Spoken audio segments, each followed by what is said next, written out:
Oye, get it? Got it. Vale, Mira, muy buenos días a todos y a todas por ser parte de esta experiencia inédita en Congreso de Filosofía, que es un congreso online. Fue un atrevimiento, cosa que diré la tarde nuevamente, de hacerlo, porque era la única manera en ese instante de realizar un congreso. Fue una apuesta y la apuesta parece ser que está resultando. Por las características del Congreso, que es filosofar en Chile, la filosofía en Chile, filosofar en Chile, y por las características de nuestro tiempo presente, la primera mesa tiene una importancia muy fuerte, que es una reflexión sobre el estado actual, de nuestros propios marcos constitucionales, nuestras propias condiciones jurídicas, etc. Y el modo como la filosofía se enfrenta a esa cuestión. El Congreso está pensado también en eso, pensado en este tiempo, un tiempo presente, en donde los dilemas a los cuales nos enfrentamos como sociedad, como país, son mayores a los que nuestras generaciones anteriores se enfrentan. Bajo esto es que la mesa, el simposio Filosofía, Política y Constitución, invitó para hoy día, lunes, a los siguientes profesores: Renato Cristi, profesor emérito de la Universidad Wilfrid Laurier de Canadá, Miguel Vater de la Universidad de Nueva Gales del Sur, María José López de la Universidad de Chile y Alejandra Mancilla, que trabaja en la Universidad de Oslo. ¿Ya? 4 chilenos, 3 en el exterior y 1 acá en casa, para reflexionar sobre nuestro propio estado. El tema del profesor Cristi es Neoliberalismo, Constitución, Ensayo y Filosofía Pública Chilena. El tema, la ponencia de la profesora María José López, Momentos Constituyentes y las Emociones Políticas. Y el tema de la exposición de Alejandra es Antártica y Constitución. El tema de Miguel Vater, que esperamos que se vaya sumando en el día, en el momento, esta mañana, es Poder Constituyente y Dictadura. Cada ponente, cada conferencia dura aproximadamente 20 minutos.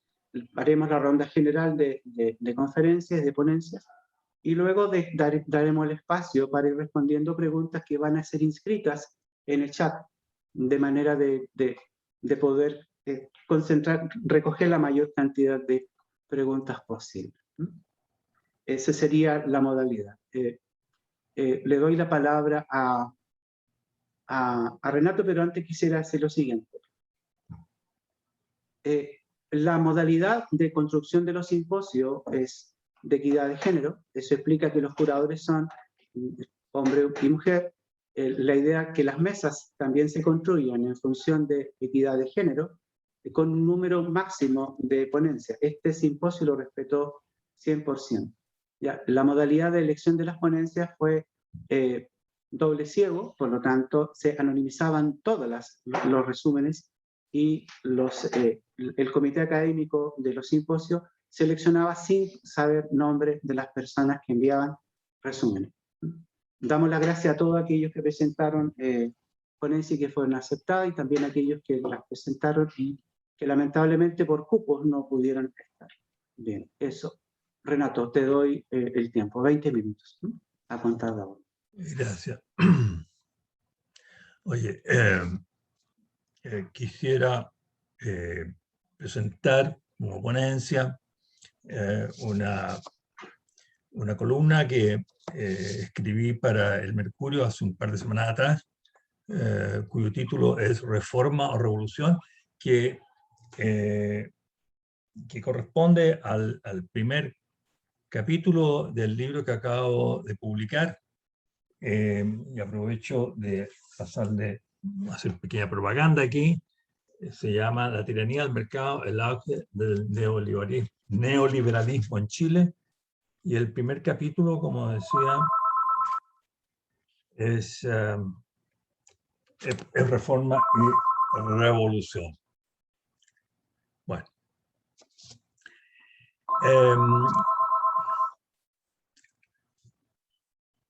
Conviene preguntarse cuál es la índole de la Convención Constitucional.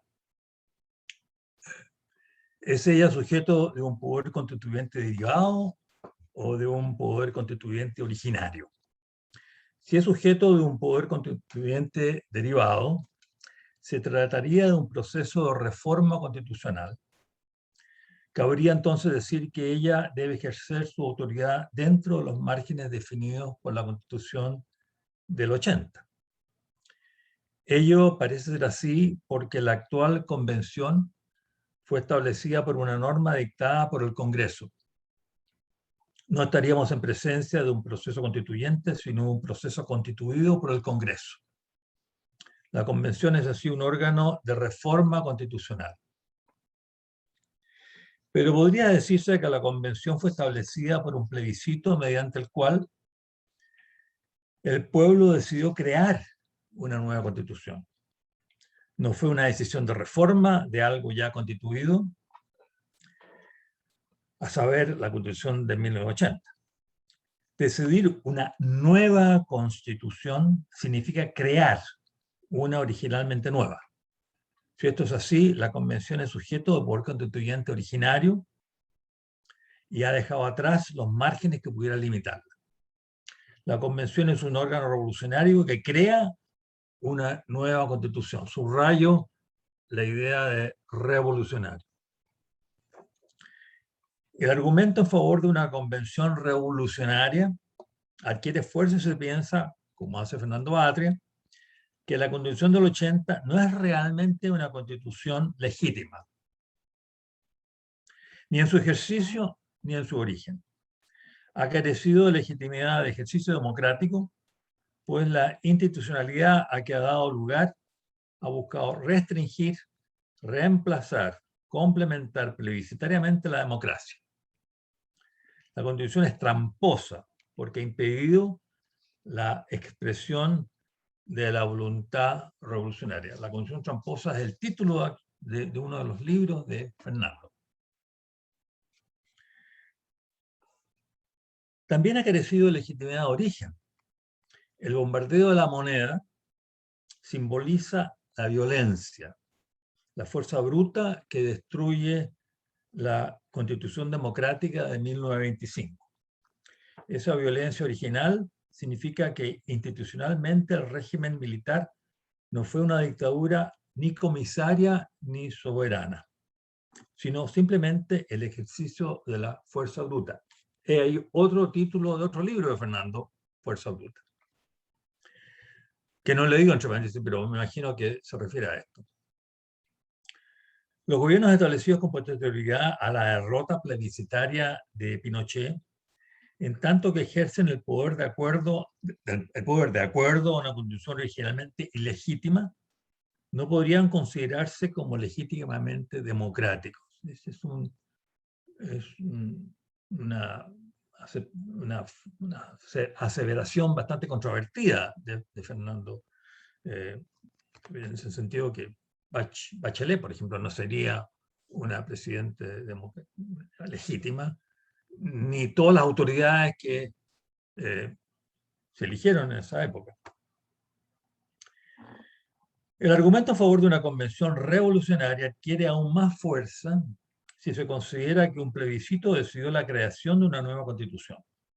Al decir nueva, le atribuimos el poder constituyente originario a la convención. Como escribe Carlos Peña, en la convención se ha radicado el poder constituyente del pueblo, que sería la única fuente de validez en la tradición democrática. He escuchado varias veces, leído varias veces que distintos convencionales o convencionistas reconocen a la convención como sujeto de poder constituyente originario.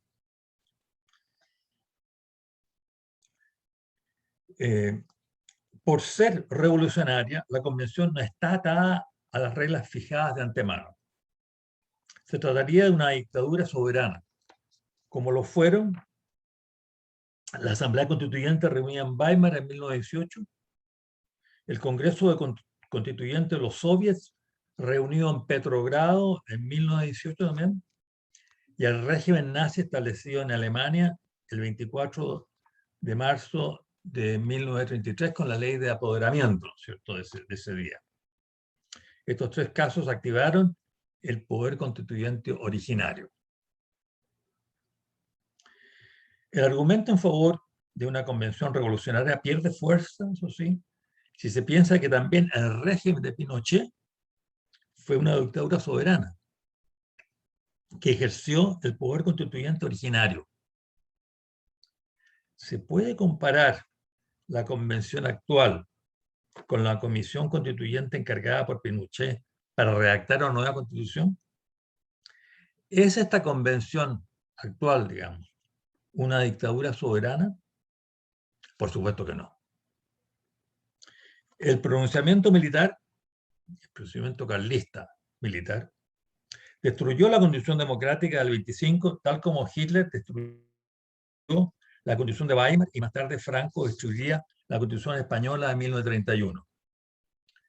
Pero el estallido social del 2018 no destruyó la Constitución de 1980. La Convención no parece ser así revolucionaria, sino más bien reformista. Más concretamente, el estallido social no significó, digamos, no corresponde, digamos, al asalto al Palacio de Invierno. El presidente Piñera no emigró a Holanda como lo hizo el Kaiser Wilhelm en 1918. No se exilió en Holanda. Las instituciones siguieron existiendo, la democracia quedó en ejercicio.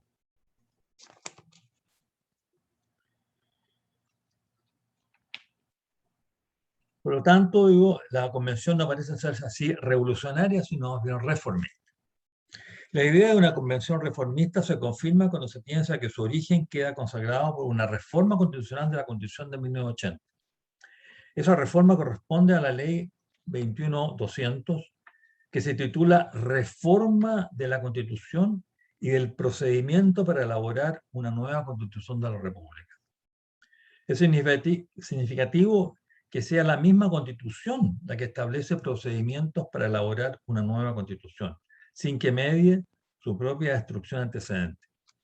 Una destrucción constitucional sería necesaria para dar lugar a la creación revolucionaria de una nueva Constitución.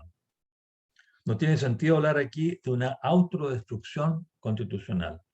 Si esto es así, este proceso no ha activado el poder constituyente originario, sino un poder constituido que se deriva de la misma Constitución. No cabe, por tanto, interpretar la Convención como sujeto del poder constituyente originario y resulta tramposo otorgarle al plebiscito una capacidad de creación revolucionaria. Creo que me quedan todavía algunos minutos. ¿No es así? Bueno. Sí, le quedan unos minutos. Ya unos minutos, ya. Bueno, no sé si ustedes recibieron, anoche le envié a Alejandra, le envié a Cristóbal, a María José, no tenía el mail que le mandé a Miguel, me rebotó, así que no es la dirección de él. Y Carolina, no tengo tu dirección, tengo tu email, pero lo que les envié fue justamente esta declaración, que me parece, me gustaría que de alguna manera quedara, digamos, consignada como parte de la ponencia, que es la declaración de profesores de la Facultad de Derecho de la Pontificia Universidad Católica de Chile respecto a la convocatoria a plebiscito para rectificar la Constitución. Esta fue emitida el 18 de agosto, me parece, del año 80, unas semanas antes del plebiscito mismo que tuvo lugar, ¿cierto? Y no es muy conocida, no me parece que sea muy conocida. Y lo interesante de esta declaración, digamos, primero que nada, que la firma Jaime Guzmán. Es Jaime Guzmán junto con 54 juristas de la Universidad Católica. Y lo que dice esta declaración, lo que afirma esta declaración, es que la ocasión es muy interesante, porque la ocasión parecía en ese momento que el gobierno que Pinochet perdería el plebiscito. Entonces ellos muy sencillamente dicen, mire, en realidad esto no es un plebiscito. El pueblo aquí no tiene nada que decir. Esto es una consulta. Es una simple consulta y que el presidente puede, digamos, tomar en cuenta o no. Es cosa de él. ¿Y por qué? ¿Por qué razón podría él no tomar en cuenta esta consulta? Bueno, sencillamente porque el poder constituyente originario reside en él, no en el pueblo. Lo que sucedió en septiembre, el 11 de septiembre del 73 fue una revolución, y lo dice clarísimamente, habla de la revolución, ¿no es cierto?, del 11 de septiembre de 1973. Lo hizo con todas sus letras. Y fue revolución porque el poder constituyente fue, digamos, el pueblo fue despojado de su poder constituyente, que lo tenía desde la independencia, ¿cierto? La independencia fue otro momento constituyente. Esa fue la revolución chilena, la independencia, que despojó al monarca, a Fernando VII, de su poder constituyente y lo transfirió entonces al pueblo. El pueblo tomó el poder constituyente. Y ahora lo que sucede es que el pueblo ha perdido su poder constituyente y lo tiene Pinochet. Y Pinochet, perfectamente, porque tiene un poder constituyente, él puede constituir. Él está dando esta constitución. Él puede otorgar esta constitución. Él está otorgando una constitución en base a su poder constituyente originario. Y explícitamente se usa la fórmula poder constituyente originario. O sea, una revolución. Fue una revolución.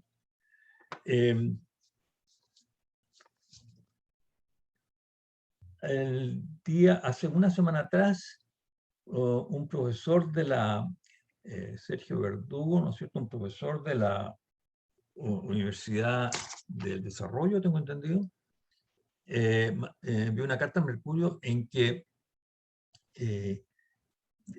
afirma que es muy peligroso usar esta noción de poder constituyente originario. Y tiene razón. La noción de poder constituyente originario es peligrosa porque implica precisamente lo que pasó en el 73. Le dio legitimidad a Pinochet. Claro, no legitimidad democrática, pero le dio una legitimidad monárquica. Le dio una distinta, no dinástica, pero sí monárquica.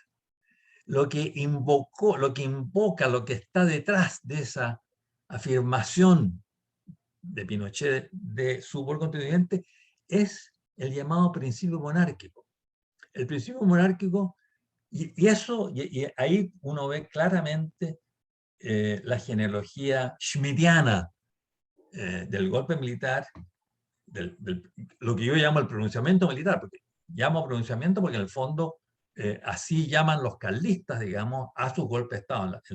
Durante en la historia de España, las 3 guerras carlistas, ¿no es cierto?, y la guerra civil española, que en realidad fue la 4ª guerra carlista, ellos usaban el término pronunciamiento.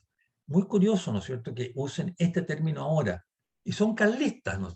Guzmán, Lira, la revista Tizona, ellos son los que en connivencia con la Marina, la revista Tizona se publica en Viña del Mar, ¿no?, hablan entonces de pronunciamiento. Y lo que hay detrás de esto, como digo, es una afirmación del principio, del principio monárquico. Y el principio monárquico aparece por primera vez en Francia en 1814, cuando Luis XVIII, Luis XVIII llega al trono de Francia después de la derrota de Napoleón. El Senado francés decide, bueno, traigamos a este monarca y lo vamos a hacer un monarca constitucional. O sea, nosotros tenemos la Constitución francesa, designa ahora el Senado, ¿cierto? Designa ahora a Luis XVIII como el el rey de Francia, un rey constitucional que está bajo la Constitución. Y muy rápidamente Luis XVIII dice, bueno, no, yo no soy un monarca constitucional como ustedes creen que yo soy. No, yo soy el que doy la Constitución. Yo afirmo, yo estoy por sobre la Constitución. Eso es el principio monárquico. El rey se determina a sí mismo como poder constituyente originario. Usa la fórmula de Sieyès, ¿no es cierto? Pero ahora afirma que él es el poder constituyente. Y ese es el principio monárquico, que es el que, digamos, Schmitt, justamente, Schmitt dice, bueno, eso es lo que pasaba aquí en 1918 en Alemania. La revolución alemana significó la extinción del poder monárquico, del principio monárquico del rey, del Kaiser, y ahora, digamos, el poder pasado al pueblo. Schmitt hace lo mismo el 33. El 33, en un artículo célebre, ¿no es cierto?, en el Deutsche Juristenzeitung del 1 de abril, él le dice a Hitler, mire, dice, lo que pasó con el acta de apoderamiento del 24 de marzo, lo que pasó es que usted ahora, usted es el sujeto de poder constitucional. Usted, en virtud del principio monárquico, se ha extinguido el poder constituyente del pueblo. Usted tiene ahora el poder constituyente. El poder constituyente originario es el suyo. Francisco Javier Conde, que es alumno de Schmitt, es un español que es alumno de Schmitt, va en España al 37 y le dice lo mismo a Franco. Usted, señor, tiene el poder constituyente originario. Usted es ahora sujeto por constituyente, no es ya el pueblo.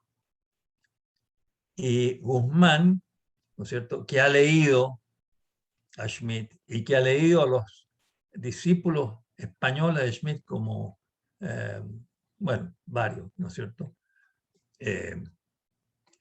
como Sánchez Agesta, diría el principal. Está en su biblioteca el libro Sánchez Agesta, muy subrayado, especialmente la parte del poder constituyente originario. Le dice Pinochet, en noviembre del 73, en el decreto célebre decreto ley 128, que el poder constituyente está en manos de Pinochet y que él puede dictar o promulgar una nueva constitución. Eso básicamente es lo que significa justamente esta doctrina del poder constituyente originario. Es un poder revolucionario y como digo, ese poder constituyente, bueno, en mi opinión, ¿cierto?, en mi opinión, los dos plebiscitos, 88 y el 89, lo que hacen precisamente es, en esos plebiscitos, el pueblo recupera su poder constituyente. Es un acto revolucionario, son plebiscitos revolucionarios en que el poder constituyente vuelve al pueblo. Pero, ¿qué sucede, no es cierto? La Constitución sigue en pie. Debió haberse automáticamente disuelto esa Constitución. La Constitución de 80 en realidad ya dejó de existir, pero siguió existiendo. Y, por ejemplo, hay muchas decisiones del Tribunal Constitucional del 90, en una decisión, por ejemplo, con respecto a Clodomiro Almeida, en que el Tribunal Constitucional dice, pero ¿qué estamos hablando aquí? Si el poder constituyente está en manos de Pinochet todavía.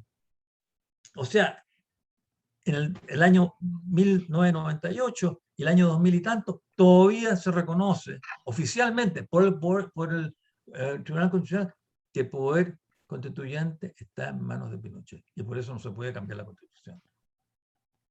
Bien. Bueno, los dejo ahí porque yo creo que hay mucho para conversar. Hay bastante material. Sí, muchas gracias, Renato. Muchas gracias. Continúa con nosotros María José López. María José, el tema es momentos constituyentes y las emociones políticas. María José. 20 minutos. Muchas gracias, Rodrigo. Saludarlos a todos, a los que no había saludado. Agradecer también a Renato la súper interesante genealogía. Yo la verdad que voy a hablar de una cosa un poco diferente, aunque yo creo que nos vamos a topar en algunas cosas, quizás probablemente en posiciones un poco distintas, pero el centro de mi ponencia es la cuestión de las emociones políticas en el momento constituyente en el que estamos, y esto lo estoy trabajando yo desde básicamente mi rol de espectadora de la Convención Constitucional. Yo tengo una hija muy chiquitita que tiene 10 años, que dice que la mamá por fin encontró su serie de televisión preferida, que es la Convención Constitucional. Yo estoy revisando constantemente las sesiones abiertas y sobre todo las audiencias públicas, que ha sido un material súper interesante para visitar, para conocer. Esto que armaron las comisiones no permanentes, son unas comisiones recién primeras, ¿no? Y que convocaron a una enorme cantidad de organizaciones de la sociedad civil a expresarse y a mostrar sus intereses y sus posiciones para tener en cuenta en la formación del reglamento. Me quiero centrar en eso y voy a leer para que podamos ajustarnos al tiempo. Desde esa lectura de, como lo llamaría el profe Giannini, periodismo filosófico, me gustaría hablarles de dos emociones que están muy presentes en las sesiones abiertas de la convención y en las sesiones específicas de las audiencias públicas, que son dos emociones que yo llamaría impugnadoras derechamente, y que son la emoción de la ira o la indignación, y la emoción de la desesperación. Vamos a ver si esto funciona o no y qué les parece. Voy a comenzar a leer porque así nos ajustamos. Y comienzo con algo que curiosamente se vincula aquí con lo que en una posición distinta planteaba recién Renato, ¿no? En su reconocido texto On Revolution, Hannah Arendt define el momento constituyente que se da después de una revolución, siguiendo una revolución, y abro comillas, como el hiato entre el final y el origen, entre el ya no más y un todavía no, fin de comillas. Se trata justamente de una época que genera desconcierto, pero también fascinación, según la autora, porque estamos justamente en una fase de transición, o en un camino de destitución del antiguo orden, y al mismo tiempo de la constitución de un nuevo orden que va a cristalizar justamente en una nueva constitución, un nuevo cuerpo constitucional.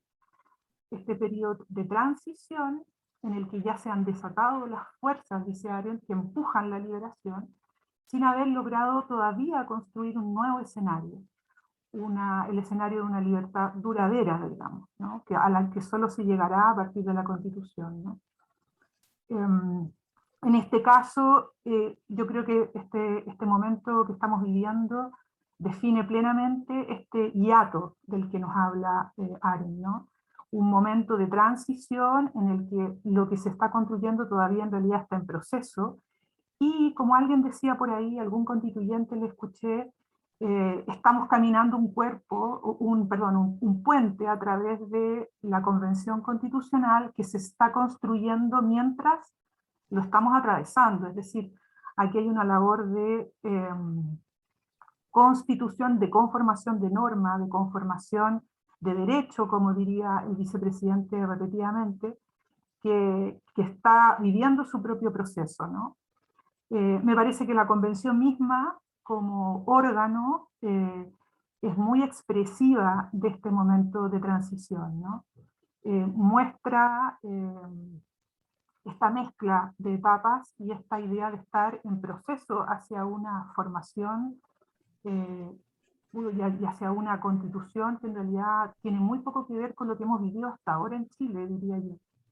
La composición misma de esta convención, con la paridad de género, con los escaños reservados, con la amplia representación de las regiones, una cuestión que en general las elecciones en Chile nunca han estado muy presentes, ¿no? básicamente por los sistemas electorales. Pero nos muestra esta vocación, diría yo, democratizadora, ¿no? Bastante inédita, frente a la que no hay muchos parámetros, ¿no? Incluso hay una cierta idea de representación que está acá también trastocada, ¿no? Una representación que se plantea de una manera mucho más, como dirían algunos autores, sustantiva, ¿no? Representar a un territorio o a una comunidad como una cuestión que requiere una constante vuelta a ese territorio y a esos votantes, ¿no? Y bueno, en este contexto se realizan algunos discursos impugnadores desde lo que llamaría emociones políticas, que es un concepto que tendríamos que desarrollar y explicar en cuidado, pero hay muchos autores que están trabajando en este giro afectivo, lo llamaría yo, de la filosofía política, y que nos pueden ayudar a guiarnos un poco en un trabajo un poquito descriptivo, ¿no? Que es lo que voy a hacer. En primer lugar, una de las primeras emociones más evidentes es la cuestión de la ira, ¿no? Y de la indignación, que ya estaba, yo diría, en el 18 de octubre como uno de los colores, por decirlo así, del proceso político que estábamos viviendo. Hay indignación en muchos de los discursos de los representantes, por ejemplo, de organizaciones indígenas. Revisando la Comisión de Participación y Consulta Indígena, hay reclamos no solo por el reconocimiento de etnias, sino que derechamente por el desplazamiento del territorio, por la negación de cursos de agua, por la negación del paisaje, por la negación de bosques y de formas de vida que han sido desconsideradas en realidad por la comunidad política chilena. Hay un testimonio muy impresionante de una joven pobladora de Loermida, que es una abogada, cuyo padre es mapuche, y que habla, le pide audiencia y habla en nombre de su comunidad, que es Peñalolén, que es, bueno, la población de Loermida en Peñalolén. Y habla, dice ella, en nombre de los que no aparecemos en ningún monumento, ¿no? Y ella impugna lo que llama, y la estoy citando, los 55 años de impunidad, desigualdad y negación de nuestros derechos fundamentales. Entonces, es bien interesante porque desde el tono de la indignación ella alude directamente a la violencia de Estado, a la falta de asistencia, al abandono de algunos territorios, incluso en la capital. Y como ella dice, esto no comienza para nosotros el 18 de octubre, sino llevamos al menos 3 generaciones viviendo en esta suerte de abandono y de violencia de parte del Estado. Bueno, eso son solo muestras. Me parece interesante volver sobre la cuestión de la ira o la indignación. Ya Aristóteles nos decía que la ira consiste en el dolor causado por un desprecio o un daño sufrido, que despierta un apetito de venganza, dice Aristóteles. Se trata de una emoción que reacciona ante el daño, diría yo. Se encuentra atada al pasado, como señalan muchas de las descripciones, sobre todo los fenomenólogos, al mal sufrido, pero también es una emoción que está conectada directamente con el futuro, con la liberación del dolor, y ligada a formas de restauración, ¿no? En un sentido clásico, esta ira ya nos muestra que estamos en un mundo injusto, por decirlo así, donde existe, sin embargo, la posibilidad de reparación. Giannini, también desde un fondo aristotélico, más tomista diría yo, nos señala que el iracundo, dice Giannini, es tal porque cree percibir en los hechos del presente la consecución de un mal anterior, de una ofensa, una injusticia sufrida, que hay que suprimir. La iracundia es la expresión de un resentimiento, dice Giannini, pero también una forma de liberarse de él. Desde esta perspectiva, la ira no es una mera irrupción irracional, no es algo así como un sentimiento tonto, digamos, o una simple descarga, sino que es una emoción que incluso uno podría pensar como razonable, ¿no? Desde el daño, ¿no? Que surge por el incumplimiento de aquello que podemos esperar de los demás. Es una ira hasta cierto punto útil moralmente, porque nos permite identificar injusticias, ¿no? Además moviliza un cierto impulso de reparación, un cierto impulso de justicia.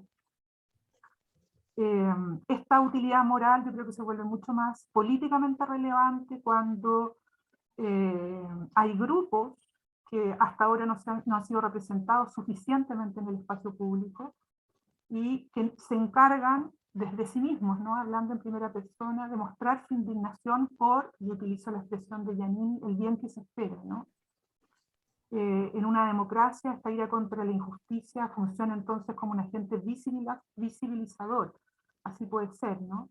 Como muestra una interesante polémica entre Laporte y Nussbaum, ¿no?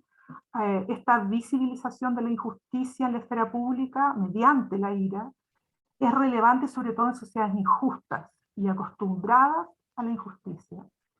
En este tipo de sociedades hay una enorme dificultad por ver el daño social, incluso para los propios actores que lo sufren, ¿no? Como muestra acertadamente Emmanuel Renaud, en las sociedades acostumbradas a la injusticia hay toda una serie de mecanismos psíquicos, sociales, eufemización, negación, autodefensa de los propios protagonistas que invisibilizan el sufrimiento social y con ello la injusticia, ¿no? En este sentido, me parece que puede tener alguna utilidad atender a esta ira, ¿no? Como llamada hacia la injusticia. Y puede plantearse, al menos inicialmente, un valor revelador en ella, en la medida en que estamos situados en democracias incompletas, y eso es importante decirlo, ¿no?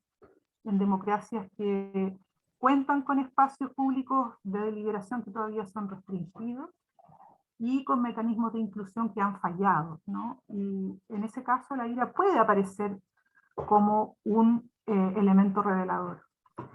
También está, y paso rápidamente a eso, el sentimiento la emoción muy patente en algunos testimonios y en algunas audiencias públicas sobre todo, de la desesperación. Recuerdo sobre todo algo que fue sumamente difundido, que es la intervención de ese representante del pueblo Selknam, que da el testimonio de su familia y del exterminio que sufrió en las zonas australes de Chile, su abuelo directamente, digamos, que fue uno de los 25 sobrevivientes de la reducción y de el exterminio, ¿no? La conmoción viene sobre todo cuando él dice, bueno, nosotros fuimos a las escuelas, yo, mis hijos, mis nietos, y todos en las escuelas escuchamos de que los Selknam ya no existen, que estamos todos muertos. Bueno, es bien impresionante ese testimonio que dio, a mí por lo menos La desesperación, y aquí sigo al fenomenólogo Anthony Steinbock, es un dolor que aparece de manera incluso violenta y que consiste en una cierta variación, dice Steinbock, que es muy interesante, de la esperanza, ¿no? Es una forma de desafiar a la esperanza, pero contiene de alguna manera los elementos de la esperanza, porque es una esperanza desesperada, en el fondo. Es una esperanza que tiene las notas propias de la anatomía, decía yo, de la esperanza, la orientación al futuro, la dependencia de otros para ser cumplida, pero se le agrega este elemento de la aceleración y de la necesidad de conseguir uno por uno mismo, en cierto sentido, aquello que se espera, ¿no? La desesperación se desentiende en este sentido de la apertura pasiva y expectante, y toma la acción. Hay un intento por intervenir, diría yo, y eso es bien notorio en la experiencia de la desesperación. Incluso de formas inútiles, uno podría decir, ¿no? La desesperación tiene un elemento a veces de inutilidad. Steinbock pone un ejemplo muy ilustrativo, creo yo, típico del fenomenólogo, que es la del montañista que rompe su cuerda de enganche mientras asciende en una filosa piedra, y bueno, al momento, mientras cae, antes de caer, mueve sus brazos inútilmente, trata de agarrarse a la piedra inútilmente, pero esperanzado, desesperado, uno podría decir, antes de caer.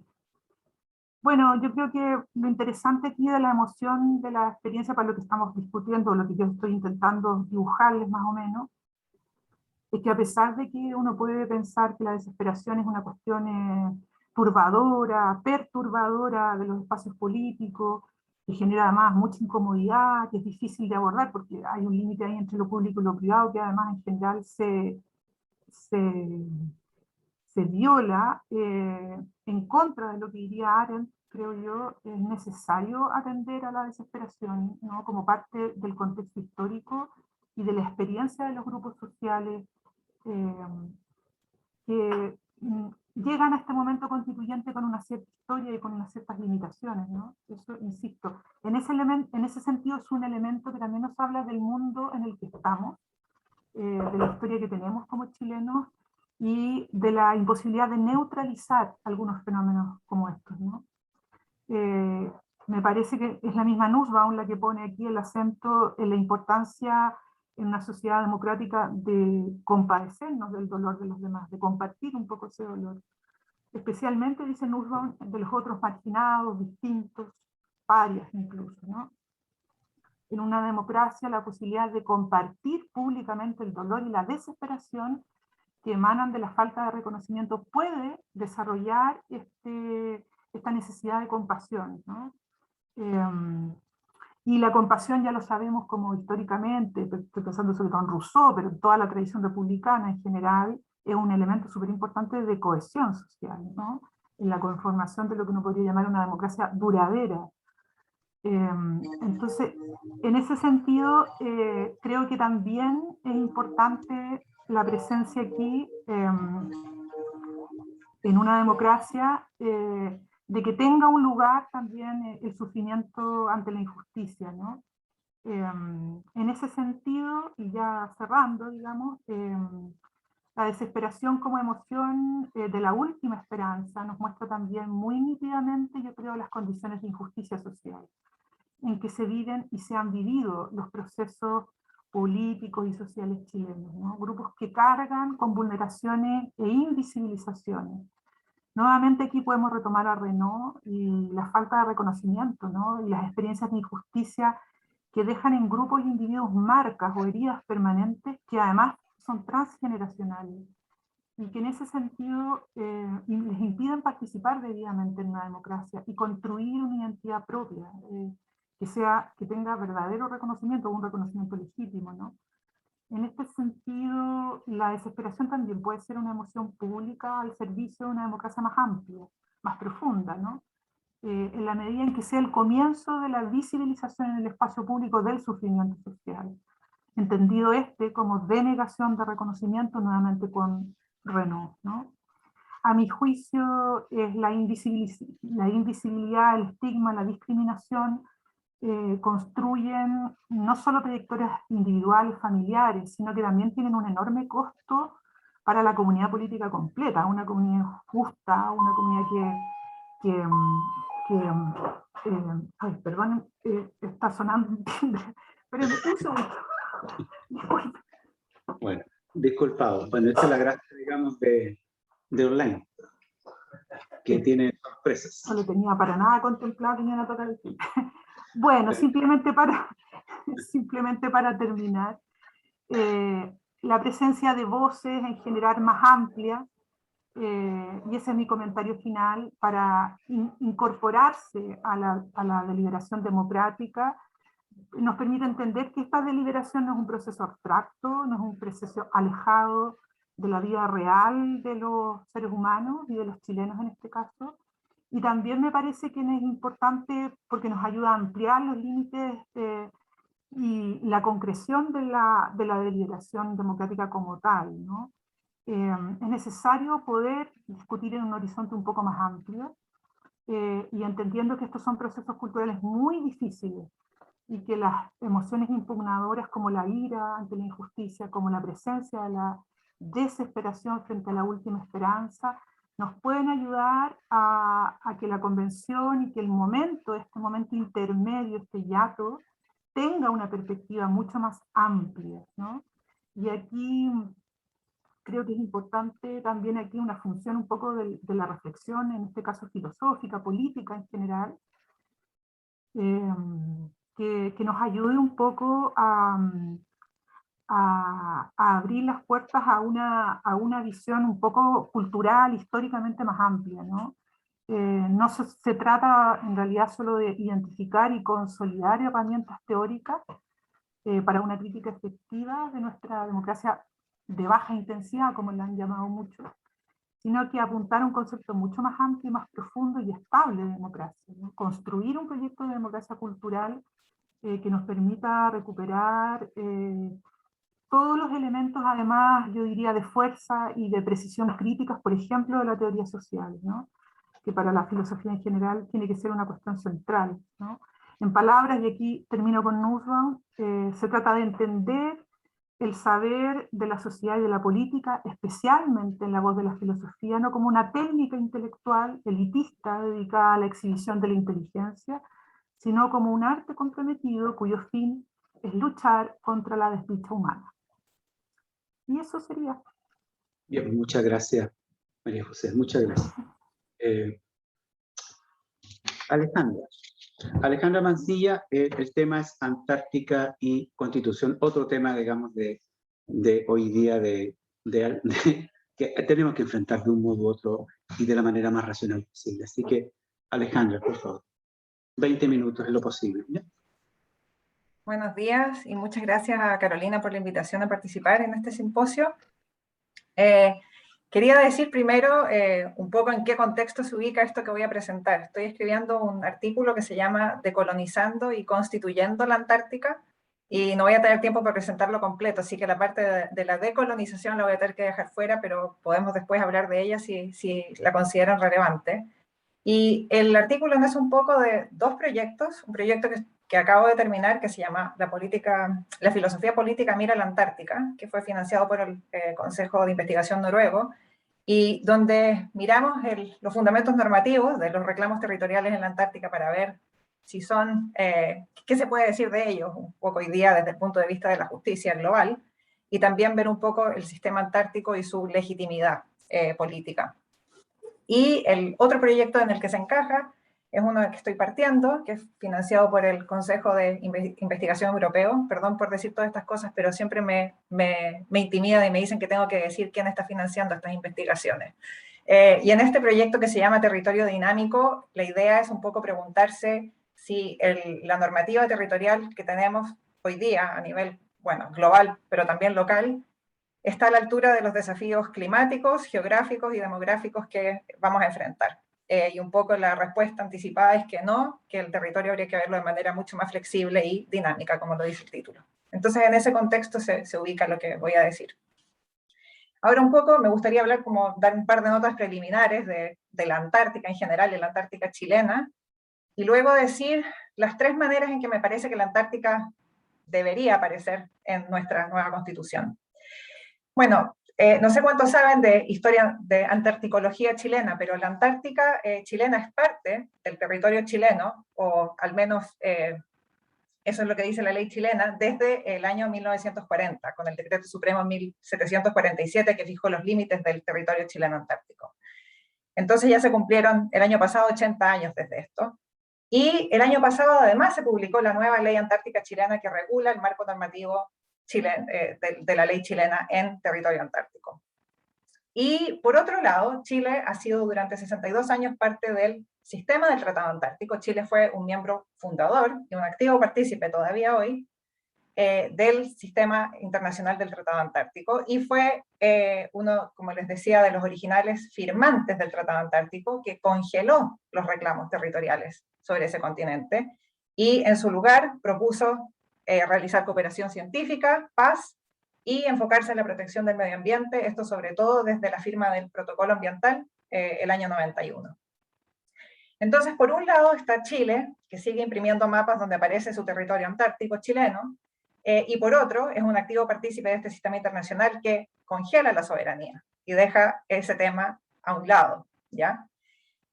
Lo que desde un punto de vista lógico no hace mucho sentido, pero desde un punto de vista político hace todo el sentido del mundo, ¿ya? Esto es lo que se conoce como la estrategia bifocalista, que no es ocupada solo por Chile, sino por países como Australia y Argentina también, que hacia el interior, hacia lo doméstico, tienen este discurso de soberanía, y hacia lo exterior tienen el discurso de somos todos parte de este arreglo internacional. Ahora, lo que a mí me gustaría decir un poco es, bueno, desde esta perspectiva, ¿cómo podríamos pensar la inclusión de la Antártica dentro de la Constitución? Aquí es donde me voy a saltar todo lo que digo acerca de por qué me parece que el reclamo de Chile, tanto como el de todos los otros reclamantes, que son 6 más, aparte de Chile, y 2 que no reclamaron nada, pero dijeron potencialmente podrían hacer un reclamo, que eran Estados Unidos y la Unión Soviética entonces. Porque esos reclamos son coloniales, colonialistas, y ya no tienen lugar hoy, ¿ya? Esa es la parte de la que no voy a hablar ahora. De la parte que me interesa hablar es de cómo creo que habría que incluir a la Antártica en la Constitución. Entonces, ¿cuál es la situación hoy? Actualmente el único país del mundo que incluye a la Antártica explícitamente en su Constitución es Francia, ¿ya? Que la incluye en el artículo dedicado a los territorios de ultramar. Y dice obviamente que está sujeta a una regulación especial distinta a la que tiene lugar en el resto de Francia. Y una respuesta que se ha escuchado ya de cómo habría que incluir la Antártica es que esto sería una señal potente, tanto de cara a Chile como de cara al mundo, de lo que nos preocupa la Antártica como chilenos. ¿Ya? Esta es la posición de Luis Valentín Ferrada, que es profesor de Derecho Internacional en la Universidad de Chile y es un experto en materias antárticas. Y me gustaría aquí citar un poco lo que dice Ferrada de por qué es tan importante incluir la Antártica en la Constitución. Ferrada dice que incluir la Antártica en la Constitución, comillas, revitalizará la importancia de los espacios australes para el Chile del siglo XXI, reforzará la identidad antártica nacional y promoverá un incremento en los recursos destinados a las actividades antárticas, cierra comillas, además de reforzar el compromiso con la protección del medio ambiente antártico, especialmente amenazado por los efectos del cambio climático global. Ferrada además reconoce que obviamente la ley chilena hay que armonizarla cuando se trata de la Antártica, porque no todos los derechos y deberes que tenemos en Chile los tenemos cuando estamos en ese territorio. Es un territorio especial. Y hacia el mundo, lo que ve Ferrada es que la inclusión de la Antártica en nuestra Constitución sería un recordatorio de que esos reclamos están congelados pero no están muertos, ¿ya? Y lo que dice él es, comillas, una acción decidida que recuerde al mundo que Chile mantiene incólume la defensa de sus derechos soberanos, cierra comillas. Entonces, ¿qué me parece a mí? Bueno, yo concuerdo plenamente con esto en el sentido de que incluir la Antártica en la Constitución le daría más fuerza, revitalizaría los espacios australes, le daría más fuerza a la protección del medio ambiente antártico, quizás también más recursos para ello, y dejaría claro que la ley chilena no se aplica tal cual en el territorio antártico. Pero a diferencia de Ferrada, yo no creo que la señal que haya que dar sea insistir en esta soberanía decimonónica, novocentista, de Estado dueño del territorio para su potencial explotación, donde el territorio es la res nullius, que va a ser ocupada y explotada eventualmente, y habría que insistir en los 60 años de exitosa custodia que ha tenido nuestro país en el territorio antártico. ¿Ya? O sea, creo que la señal que hay que dar es que somos eficientes, exitosos guardianes de la Antártica para generaciones presentes y futuras de chilenos, no chilenos, humanos y no humanos. Ahora, más precisamente me gustaría decir cómo creo que la Antártica debería aparecer implícitamente, por un lado, como modelo dentro de la Constitución y explícitamente textual, ¿ya? Implícitamente primero, como modelo. Bueno, se ha hablado mucho y se va a hablar mucho del lugar que va a tener la naturaleza dentro de la Constitución. Esto va a ser uno de los temas candentes. Y algunas de las propuestas han sido, obviamente, ver a lo que ya existe, mirar la ley boliviana, por ejemplo, a la Constitución ecuatoriana, incluso a Nueva Zelanda, donde se ha dado personalidad jurídica a un río y a un exparque nacional. Pero ¿por qué no mirar a un documento que ya Chile ha hecho propio por 30 años, que es el Protocolo Ambiental? El Protocolo Ambiental dice literalmente, reconoce literalmente el valor intrínseco de la Antártica, ¿ya? Y dice que este valor intrínseco va a ser una consideración fundamental para decidir qué actividades se pueden realizar en ella. Ahora, no tengo para qué decirles a ustedes la diferencia entre valor intrínseco e instrumental, pero solo para dejarlo meridianamente claro. Si solo fuera valor instrumental, estaríamos hablando de la Antártica como laboratorio científico, destino turístico, bodega de recursos naturales. Al decir valor intrínseco, los legisladores se están comprometiendo a respetarla como algo que tiene valor en sí misma, que es digna de respeto. Y creo que este es el modelo que deberíamos ocupar para pensar qué lugar asignar la naturaleza en la Constitución, al mundo natural no humano. Ahora, como bien ha dicho el filósofo chileno Alfonso Donoso, hay mucho más que decir respecto a este valor intrínseco. O sea, en el mismo protocolo ambiental se dice que existe este valor intrínseco, no se especifica qué significa, cómo se aplica, cómo se puede operacionalizar. Pero aquí es donde yo creo que es importante entender que la Constitución es el marco de la deliberación, no es el final de la deliberación. Y que si partimos desde este marco va a ser mucho más fácil llegar a un resultado que sea adecuado para el desafío que se haya de por medio, que es proteger la naturaleza. Entonces, primero, como modelo en el tema de qué valor le asignamos a la naturaleza. Segundo, creo que el modelo antártico, que ya funciona, se puede aplicar también para la institucionalidad territorial de algunos ecosistemas específicos, ¿ya? Estoy pensando aquí en algunos ecosistemas que ya son considerados como patrimonio común de la humanidad, ¿ya? ¿Cómo protegerlos o cómo abordar la territorialidad en estos espacios? A mí me parece, y de nuevo aquí no voy a tener tiempo de dar los argumentos, pero la doctrina de soberanía permanente sobre los recursos naturales, que dice que los estados son dueños y señores sobre sus territorios y sobre cualquier ecosistema que esté dentro de su territorio, no se condice con los desafíos que tenemos hoy y no se condice con la ecología, no se condice con la ciencia básica. Y que habría que cambiar la manera de entender la institucionalidad de esos espacios. En la Antártica esto ya sucede porque son varios países en conjunto los que administran y regulan lo que pasa en el territorio. No es solamente un país, ni siquiera los que tienen la soberanía congelada. Todos se juntan a conversarlo. En el caso de ecosistemas naturales, de ecosistemas en Chile continental que quisiéramos proteger, creo que hay que incluir otras voces, quizás de otros estados también, pero más allá de eso, me parece que más acá es importante incluir voces, por ejemplo, de científicos y no debería decir solo voces, también el poder de decisión de comunidades locales e indígenas, que han tenido una relación histórica con esos recursos. Tengo la palabra tan inserta en mi disco duro que la estoy ocupando, naturaleza, que están tan conectados con esos lugares, que deberían tener un poder de decisión y deberían poder participar en las deliberaciones sobre qué hacer con ellos. Entonces, una segunda manera en que la Antártica podría servir es en flexibilizar la institucionalidad territorial respecto a los ecosistemas naturales, más allá de la Antártica, dentro de nuestro Chile continental. Por último, creo que la Antártica debería aparecer explícitamente en la Constitución, ¿ya? Pero como ya sugerí antes, no me parece que debiera aparecer a la francesa, como un territorio allende el mar de Drake, sobre el cual tenemos esta soberanía entendida de la manera tradicional, ¿ya? Donde algún día, si se descongela el tratado, vamos a poder ir a explotar los recursos. Creo que lo que habría que hacer es capitalizar estos 60 años de acción exitosa por parte de nuestro país como guardián de la Antártica. Y esa idea de custodia, de ser un guardián eficiente de la naturaleza, debería ser la que esté presente cuando se habla de la Antártica en la Constitución. Esto creo que sería una manera de ser exitoso cuando se piensa cómo debería ser la Constitución en el siglo XXI. Y obviamente hay algunas objeciones que las estoy esperando, pero que creo que no las voy a guardar aquí, las tengo en el paper, pero también las podemos discutir.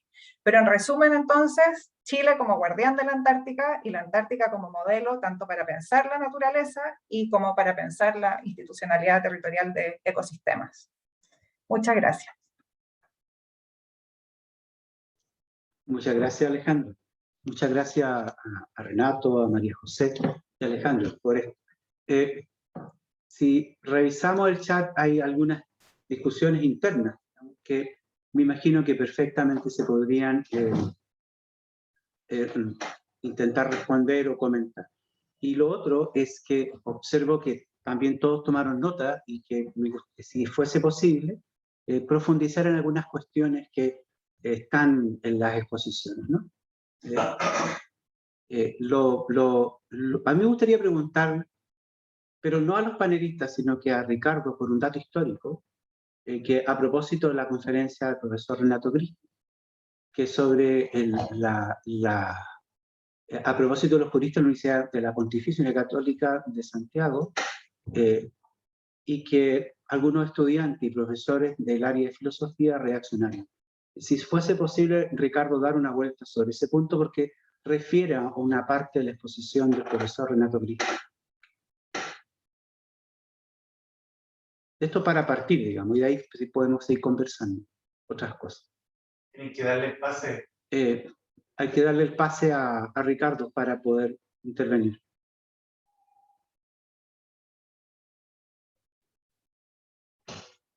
Vale, aún no puede, ¿no? Ricardo Sara. No puede ingresar. Carolina, ¿podrías abrir? No hay ninguna persona en la sala de espera. ¿Quién es quien no puede? Perdón, no sé cuál es el problema, porque dentro de la sala estamos las personas que estamos y no hay nadie en la sala de espera. Ya, Si necesitan un link, yo puedo mandar uno directamente. No, lo que necesitamos, si Ricardo puede... Ahí sí, ahí abrió Ricardo. Ahí sí. Ya, vale, gracias. Ya. Gracias, Rodrigo, por el pase. Me parece muy interesante la propuesta que hace el profesor Renato Cristi, porque efectivamente él pone puntos que son fundamentales para pensar la legitimidad de los proyectos constitucionales que hemos tenido en estas últimas décadas. Yo con el comentario que hacía era solamente destacar que en los tiempos, ¿cierto?, de la dictadura, particularmente en esa primera década, hubo también una serie de posiciones divergentes y sobre todo también que abarcó el campo académico en la Católica de Santiago, donde trabajaba Jaime Guzmán. Entonces, yo creo que eso es súper interesante porque también muestra que aquí no hay como una suerte de visión velada de que todos estábamos de acuerdo, y de hecho eso se manifestaba no solo al interior de la Universidad Católica, sino que también se expresaba en las cartas al diario El Mercurio, donde esas cuestiones eran ventiladas. Entonces eso también es importante para mostrar de que había, no digo un espacio democrático de discusión, todo lo contrario, ¿verdad? Porque los que firmábamos ese tipo de declaraciones en contra de los juristas de la pontificia, perdimos una serie de posibilidades importantes luego de insertarnos en los espacios institucionales.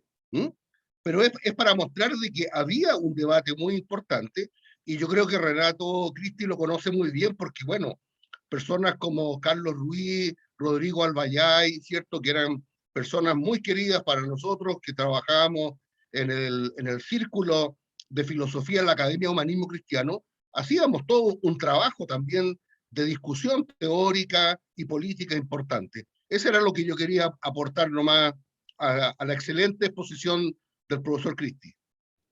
Muchas gracias, Ricardo. Si alguien desea intervenir, lo puede hacer directamente sin necesidad de pasar por el chat, porque en el chat hay comentarios de carácter que nos remiten a preguntas. Renato, ¿algo quieres plantear? Hay que abrir el micrófono, Renato. Hay que activar el... Ahí. Me pareció interesantísimas las exposiciones de la María José y de Alejandra, y también la observación de Ricardo. Con respecto a lo de María José López, me pareció impresionante esta descripción fenomenológica, en realidad, de la ira y la desesperación como sentimientos que aparecen entre los convencionales. Y me da la impresión, fíjate, no sé, me da la impresión de que de alguna manera el estallido social, digamos, continúa. O sea, no ha terminado. O sea, la convención no es como, claro, tú lo defines como un periodo de transición siguiendo a Arendt, pero la convención debería ser comparativamente con la convención de Weimar, por ejemplo, o los mismos soviets en Petrogrado, es un espacio de racionalidad, sin una emoción, sin estas emociones, porque me parece que digo que no augura un buen resultado si existe todavía digamos, el ánimo del estallido, el estallido, bueno, triunfó el estallido o no triunfó. O sea, me parece que aquí hay una tarea que no está terminada y que dejarlo esto en la convención, digo, no augura un buen resultado en términos de la convención. A lo mejor con esto el estallido social realmente estalla, digamos, y hay una... pero siempre me parece, comparativamente, las convenciones suponen que algo ha terminado, que la transición, digamos, la transición digamos, de la violencia ha terminado, y ahora estamos racionalmente tratando de lograr cosas tan, digamos, que requieren tanta claridad y tanta falta de emoción, en realidad, como lo que señalaba Alejandra. Porque Alejandra, y paso a lo de Alejandra, Alejandra también me pareció extraordinariamente interesante, sobre todo porque para mí las constituciones, en el fondo, lo dicen mucho, ¿no es cierto?, es problema de propiedad. Yo he estudiado, digamos, las actas de la Convención Constituyente de Guzmán y qué sé yo, y de Ortúzar, la mal llamada Comisión Ortúzar, debería llamarse la Comisión Guzmán en realidad. El problema de la propiedad es central.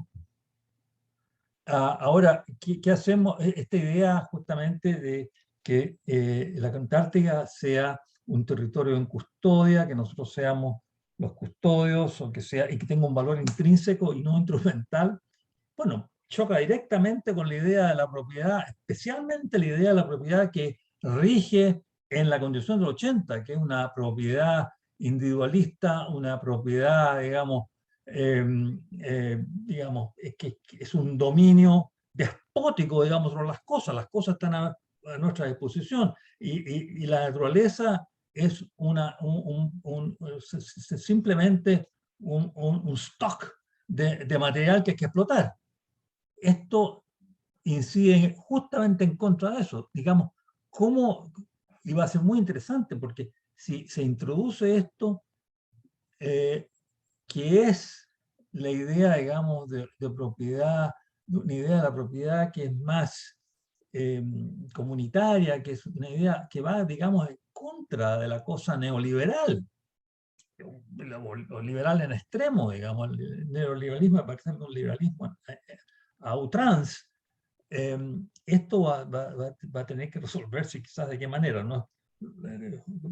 Luis Valentín Ferraz, amigo mío, y le tengo mucho aprecio, y creo que no sé cómo él va a poder conciliar este aspecto. Con respecto a lo que me indicaba Ricardo Salas, mira, desgraciadamente, Ricardo, yo no te puedo decir mucho porque yo no estaba en Chile. O sea, realmente yo, a partir del año 76, digamos, no, además no se podía hacer el Mercurio, no tenía ningún acceso a esa discusión de que tú mencionas. Desgraciadamente yo podía solamente muy a posteriori, esta declaración, por ejemplo, la conocí mucho después yo, que me llamó tremendamente la atención, porque esto es una cosa, pero brutal, cómo, y por supuesto la conecté inmediatamente con Carl Schmitt, porque esto es schmittiano. Entonces, pero como digo, ahí yo peco de ausencia, yo no estaba en Chile. Así, yo sigo no estando en Chile, en cierto sentido. Gracias, ahora estoy. Pero no, se me escapa eso. Muchas gracias, Renato. Tengo un orden de palabras pedidas. Son las suficientes como para cerrar el ciclo. Puede que nos queden algunos minutos finales para últimos comentarios. Pero vamos a partir con una pregunta que hace Cristóbal Fris a María José. Si desea, Cristóbal, lo puede hacer directamente. ¿Parece?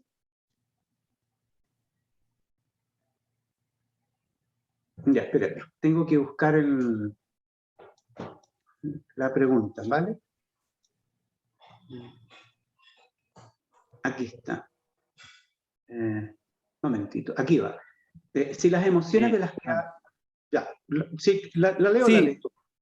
Sí, perdón, era que estaba muteado, parece que necesitaba algo simple. No, era una pregunta para, bien puntual para María José. Bueno, en verdad la pregunta que está dicha ahí. Pensando que la Convención Constitucional tiene un mandato soberano de, bueno, de crear un producto, digámoslo así, una nueva Carta Constitucional.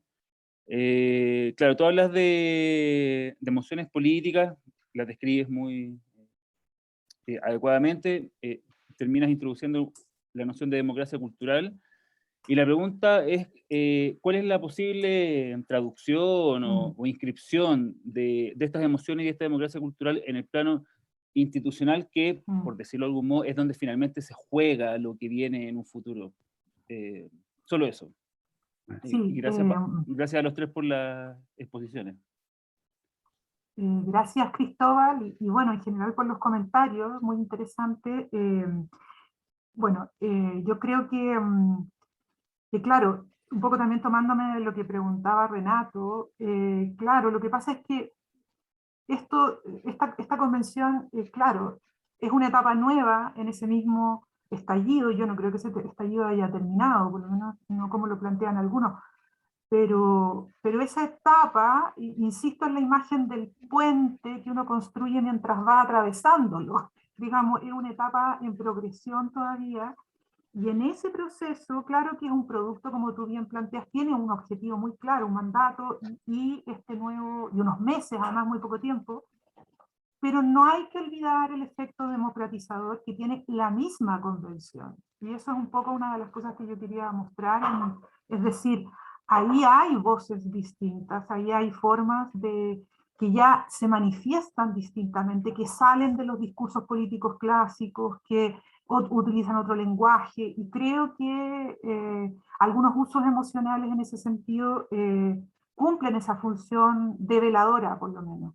Y que tiene que ver también con las patologías sociales que tenemos, digamos. Y aquí la desigualdad y la injusticia tiene, o sea, ese es el gran problema que tenemos. O sea, no solo aquí hay criterios, yo diría, jurídicos y constitucionales para escribir una constitución, también hay que tener en cuenta estos criterios sociales, la enorme historia que tenemos detrás.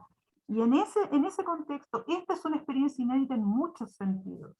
Y en ese carácter inédito yo creo que hay que abrirse a estas otras voces que tienen racionalidad también. Ese es el punto. Aquí hay muchos autores que están discutiendo esa aparente, la idea de que las emociones son cosas completamente irracionales, desproporcionadas. Yo citaba a Giannini, pero está Nussbaum, está el mismo Renaud. Digamos, hay muchos trabajos sobre qué nos aportan del mundo, qué es lo que nos dicen. Yo creo que va por ahí. Y si tú me preguntas más en concretamente, yo creo que la única manera es ampliar las formas de participación, que sea efectivamente una constitución que consagre nuevas, originales formas de participación, que nadie dice que van a resultar o que van a llevar realmente a un término exitoso, pero hay que intentarlo, hay que intentar abrir esos caminos para hacernos cargo del Chile que de verdad un poquito es, digamos, ¿no? Y que se nos está revelando mucho más claramente.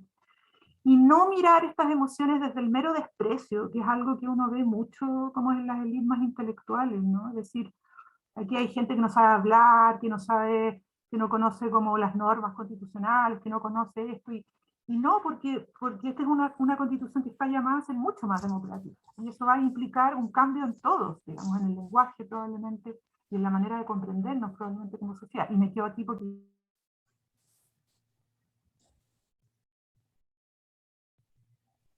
Muchas gracias, María José. Claudio Santander, tienes la palabra. Activa ahí. ¿Se escucha? ¿Me escucha? Sin problema. Ok. Bueno, primero que todo, agradecer a las exposiciones del profesor Cristi, de la profesora López y de la profesora Mancilla también por sus exposiciones. Yo quería hacer una pregunta a Alejandro Mancilla. primero partiendo, me parece súper interesante, ella plantea básicamente un tema que en la discusión local constitucional no se está tomando mucho, que es pensar el asunto constitucional en relación con temas o con aspectos importantes de justicia global, y particularmente en aspectos que tienen que ver con nuestros recursos y con nuestra posición y nuestra participación en cómo gestionamos o cómo pensamos la naturaleza y cómo pensamos los recursos naturales, por muy terrible que suene esa terminología, digamos, en un plano, digamos, intergeneracional. Bueno, mi pregunta a Alejandra tiene que ver, yo creo que son dos preguntas pequeñas. Primero, tú planteas que, tu sugerencia más bien es que habría que capitalizar esta experiencia de Chile como guardián de la Antártida, como haciendo digamos, participando, digamos, del cuidado de este bien global y participando en esa medida digamos, participando de una especie de concepción de justicia global respecto al uso y a la mantención y al cuidado de recursos naturales o de la naturaleza o de bienes naturales en general, y que tu sugerencia era que eso era una posición más, digamos, eficiente que el reclamo decimonónico de la soberanía, etcétera, la francesa, como decía. Mi primera pregunta con eso tiene que ver con ¿cuál es la concepción ahí que, digamos, más técnica que tú tenderías a usar respecto a la naturaleza, en este caso la Antártida, de los bienes naturales que ahí se presentan, de las oportunidades que representa la naturaleza para la población global, etcétera, en términos de bien, en términos de recursos, o meramente como una especie de uso, y si esta idea de ser guardianes, de capitalizar esa concepción de guardianes, no se contradice un poquito con lo que tú dijiste después, que Chile había suscrito o participado de este protocolo ambiental, donde precisamente la naturaleza se entendía, digamos, ¿no? Como también el profesor Cristi lo decía, como un stock, como algo así, como que está ahí para ser utilizado. Entonces, mi pregunta era, en ese sentido, es cómo compatibiliza lo que dijiste primero respecto de que había que tratar de insistir en ese aspecto de guardián de la naturaleza, pero al mismo tiempo criticas después el tema, si entiendo bien, el tema de que se conceptualice la naturaleza, y en este caso el uso de la Antártida, en esa perspectiva. Y la última pregunta, bien corta, es respecto a lo que sugeriste al final, que tiene que ver con la idea de cómo vamos a entender la Antártida dentro del debate constitucional. Y tú nombraste que había que entender la nueva constitución como una especie de marco de discusión, y por lo tanto no había que, digamos, apresurarse en términos de tener que mencionar o tener que agarrar o tratar de meter todo lo posible ahí. Entonces mi pregunta también tiene que ver con eso. ¿No implicaría también eso que estás diciendo, que tal vez hay que explorar otras formas de preservar o de considerar o de darle valor a la Antártida, no necesariamente mencionándola, nombrándola? No sé, tengo, por ejemplo, desde cierta literatura, el problema de la no identidad, la tasa social de descuento, meterse como con un cuidado, nombrar la Antártida me parece menos, digamos, productivo, eficiente o no tan conveniente como considerar una discusión más amplia, más grande, para que en la medida que, digamos, se vaya haciendo necesario, las comunidades, en este caso más cercanas a la Antártida, o las nuevas generaciones vayan pudiendo definir en un sentido más preciso cuáles son las mejores decisiones que tomar sobre naturaleza como parte de la naturaleza dentro de la justicia global, etcétera, en vez de nombrarla ya y dejar algo así como amarrado. Perdón que me haya extendido tanto. Gracias por las preguntas, que no sé si eran tan chicas como lo habías anunciado, pero trataré de ser breve y responder lo mejor que pueda. No, respecto al primer punto, quizás no lo dije claro. Lo que me parece que, o sea, creo que la fortaleza, de hecho, es que Chile ya firmó el tratado, el protocolo ambiental, donde dice explícitamente que la Antártica tiene valor intrínseco, y los que firman se comprometen a protegerla por su valor intrínseco. Habla también de otros valores, pero el valor intrínseco está ahí. Entonces no hay ninguna contradicción, al revés. Chile, en vez de inventar algo nuevo que todavía no existe, simplemente estaría tomando una regulación que ya ha aceptado y la cual ha ratificado, y la haría parte de su legislativa nacional, nacional dentro del territorio continental, no del territorio antártico. Eso por un lado. Y respecto a lo otro de cuánto hay que decir, o sea, de por qué no mirar a otras formas de darle valor, decías, y hablabas un poco del problema de la no identidad y de la tasa de descuento, etcétera, etcétera. No me voy a meter con Parfit ahora, ni con las tasas de descuento, pero creo que eso es un problema que va a surgir, incluso si hablas solamente de proteger o de preocuparse de las generaciones futuras, ya entramos con esos problemas. Entonces, la Antártica en este caso no es ninguna excepción, no es ningún caso distinto. Lo que quería decir es que creo que lo que la Constitución tiene que fijar es la relación básica o la conceptualización básica que queremos hacer de la naturaleza como chilenos. Y creo que decir que hay espacios donde deberíamos vernos más como guardianes que como soberanos entendidos a la antigua, es una declaración de que los chilenos no vemos la naturaleza solo como recurso, ¿ya? Tampoco quiero caer en la ingenuidad y decir que no va a ser un recurso. Vivimos de la naturaleza, necesitamos ocupar cosas, necesitamos usar la naturaleza. La pregunta es, ¿cuáles cosas? ¿Cuánto? ¿Dónde? ¿Cómo?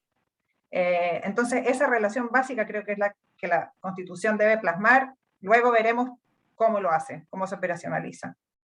Eso. Vale. Gracias, Alejandra. Andrés Borenriet, por favor, tu pregunta, comentario. ¿Se escucha? Sí. Ah, ok. Muchas gracias por las exposiciones, muchas gracias por el foro, muy interesante. Yo escribí un comentario a lo planteado por el profesor Cristi y que puedo ampliarlo un poco. Básicamente mi comentario es decir que es mucho más relevante tomar en cuenta los procesos constitucionales y constituyentes, según el caso, que han sucedido recientemente y particularmente los que han sucedido en América Latina. Porque hay varios casos que para este efecto son súper relevantes y yo creo que en general la identificación de que tener un poder constituyente original como identificado una revolución es equivocado en varios sentidos y hay casos que son bien emblemáticos y por eso la tesis central yo no estoy de acuerdo. Y precisamente la comparación con los procesos latinoamericanos lo hace particularmente interesante. Después mencioné el caso de Colombia y de Brasil, pero en general, ya que estamos en filosofía política, yo creo que la referencia a Schmitt es súper equivocada en el sentido de concederle a Schmitt, que Schmitt nos diga cuándo es algo de poder originario o poder derivado, es precisamente permitir la cancha. Si Jaime Guzmán quería hacer eso, es problema de él y de los que siguen a Schmitt, pero precisamente parte de los problemas de Schmitt es que no permite entender procesos como han sucedido, y yo menciono dos casos, el caso de Colombia y el caso de Brasil. El caso de Brasil no fue un gobierno revolucionario, salió de la dictadura, fue lo que en Chile debimos haber hecho y no hicimos gracias a todos los que dijeron, dejémoslo para después, lo de la Constitución, y ahí estamos con todos los problemas posteriores, y en Chile debimos haber hecho lo que se hizo en Brasil, que se terminó la dictadura y se generó un proceso constituyente en el cual los miembros del Parlamento brasileño asumieron la competencia de hacer la nueva Constitución. El caso de Colombia es otro caso súper relevante, donde no hubo quiebra institucional, y donde se asumió que obviamente que los constituyentes eran constituyentes originarios, y ahí vendría la discusión entre soberanos y originarios, que es una discusión que en este momento es súper relevante. Jaime Baza habló en Tolerancia Cero sobre eso, pero yo creo que el esquema precisamente para entender lo que está pasando a Chile, remitirse a la República de Weimar, a Luis XVIII, y todas estas cosas me parece que no toma en cuenta todo lo que ha pasado con el nuevo constitucionalismo chileno y lo que es relevante para la discusión actual en Chile, que es qué es lo que puede y no puede hacer la Convención Constitucional. Eso sería. Muchas gracias. Renato, ¿me imagino alguna respuesta? No, Andrés, yo encuentro la razón. En realidad hay que tomar en cuenta los casos latinoamericanos que yo no las tomaba en cuenta. Lo que yo tomo en cuenta es el caso chileno. El caso chileno pasa perfecto. Bueno, el caso chileno fue una aplicación de Schmitt. En la Constitución del 80 se entiende justamente... Para Jaime Guzmán, pues, y su amigo. Guzmán, pues. Guzmán es nuestro Schmitt. Entonces, lo que me interesa a mí es entender qué pasa en 1980, qué pasa en 1973, y eso calza perfectamente con lo que vemos en Schmitt. La fórmula con poder constituyente, por eso que envié esta declaración de los profesores católicos, porque ellos hablan directamente de poder constituyente originario. Y si tú tomas en cuenta el decreto ley, el famoso decreto ley 128, es justamente eso. Ahora, yo lo que yo quiero potenciar justamente es lo que pasa con los plebiscitos del 88 y 89. Pero aquí una cosa atroz, se destruyó la Constitución del 25. Eso es una cosa, pero atroz lo que pasó ahí.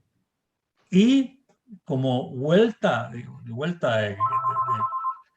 de mano, digamos, los plebiscitos, potenciándolos, significan la destrucción de esa Constitución. La Constitución del 80 muere precisamente el 88 y 89. ¿Por qué no se restauró? Mi pregunta es, ¿por qué no se restauró en ese momento inmediatamente la Constitución del 25?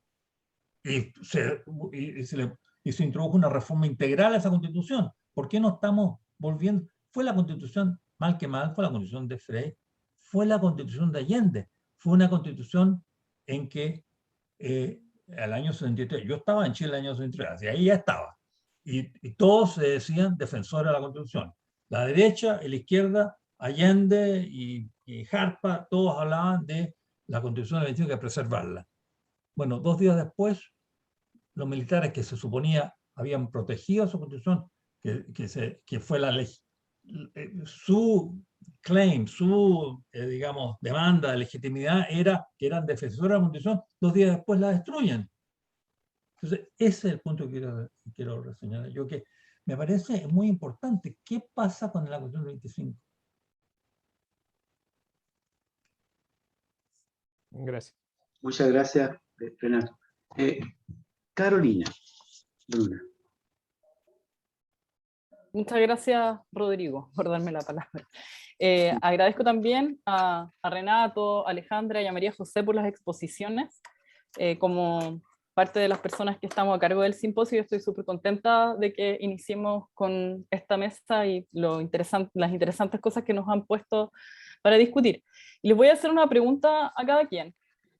Una, más que nada, porque me queda una duda histórica. Entonces, esta es obviamente para el profesor Renato Cristi, que tiene que ver con que se dice también que la referencia que tiene Jaime Guzmán de Schmitt es siempre a través de los españoles, efectivamente. Y a través también de Mario Góngora. Y yo no sé si ha explorado ese camino, nos pudiera contar alguna cosa respecto de eso, porque yo creo que lo que parece atractivo ahí también históricamente es que en verdad tampoco son lecturas que están de alguna manera sujetas a las perspectivas de las personas que relevaron ciertos aspectos de la obra schmittiana, sin meterme más en ese asunto. Para María José, me gustaría que pudiera profundizar un poco más respecto de la compasión y la cohesión. O sea, una, porque creo que la compasión puede ser es un concepto que necesita ser un poquito más desarrollado para que no entre como en perspectivas que lo asocien más a la caridad o más hacia situaciones de desigualdad y situaciones de jerarquía, o cómo lo ves tú. Me gustaría saber un poco de eso.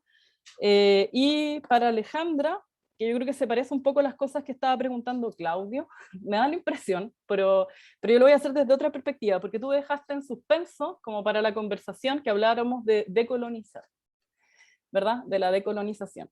Entonces, me pregunto cómo se puede hacer para equilibrar lo que tú estás entendiendo por decolonizar, y ahí va a ser bueno escucharte, con lo que es justicia global, con lo que son los tratados internacionales, que siempre tienen un horizonte que pareciera en principio contrario a la decolonización, porque pareciera que son tratados que se establecen no desde las ópticas habitualmente latinoamericanas, por ejemplo, o de los países que están subordinados a las formas racionales occidentales, sino que parecen más bien al revés.